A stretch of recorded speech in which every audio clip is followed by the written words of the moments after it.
Israel is renowned for its elite spy operations. In fact, Mossad is considered one of the best intelligence agencies in the world. But being good at spying does not make you invulnerable to it. And according to a new report, Israel is now facing an epidemic of espionage from within. Ordinary Israelis spying on their neighbors on behalf of Iran. Dozens of Israelis are already being prosecuted for allegedly spying, and hundreds more are believed to be talking to Iranian agents right now. According to the report, they're driven by greed, sometimes lust even, and are willing even to kill for a quick payday. It has reportedly gotten so bad that Israel's own top-level security agencies are now turning to the public for help. Joining me now is the co-author of that report, journalist Dan Raviv. He's the host of the Mossad Files podcast and co-author of Spies Against Armageddon, Inside Israel's Secret Wars. Dan, great to have you back on the show. All right, this story, I almost couldn't believe it. Israel's a nation of 10 million people, almost all of whom have to serve several years in the IDF defending Israel.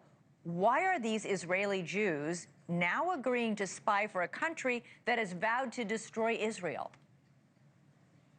Well, there seems to be a morale problem. There are other signs of it.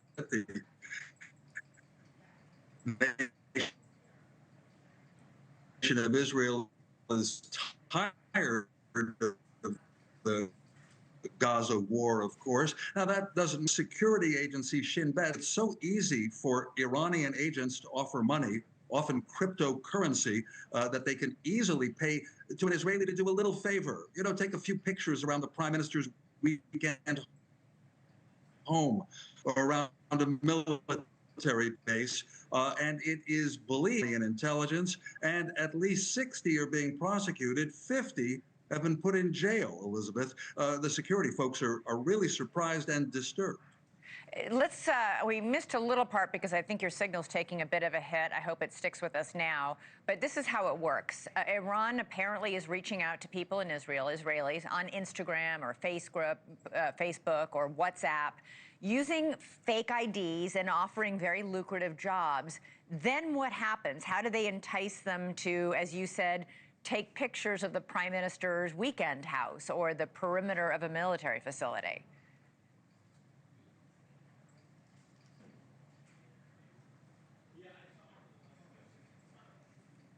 Feel that that's a trend in many Western countries. Greed.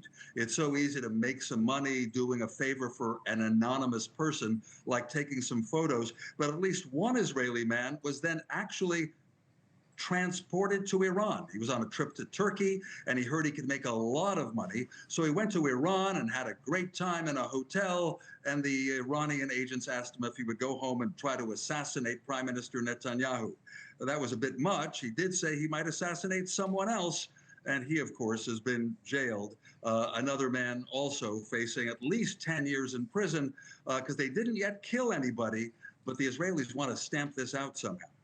Shin Bet, which is the equivalent of our FBI, told you that this used to be a problem with people who were on the fringes of Israeli society, those who were disenfranchised or disenchanted in some way, but that this is now moving to mainstream society. What's driving that, and how much of it is this widespread public unhappiness with the war in Gaza and with the current prime minister?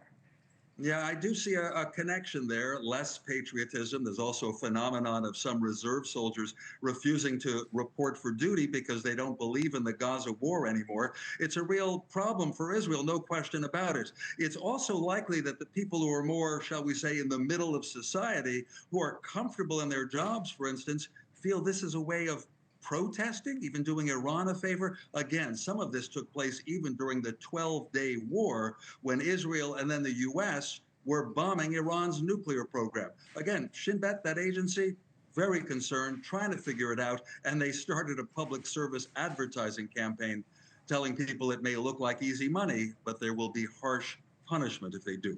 Yeah, that's a sign of how widespread the concern is in Shin Bet, that they're actually airing these ads warning ordinary Israelis not to get lured in to these traps that are being set by Iran, and that apparently several dozen Israelis, maybe hundreds, are walking into. Dan Raviv, fascinating story. Thanks so much for joining us. Thank you for watching. Subscribe below and download our NewsNation app right now on your phone, and you will get fact-based, unbiased news for all Americans.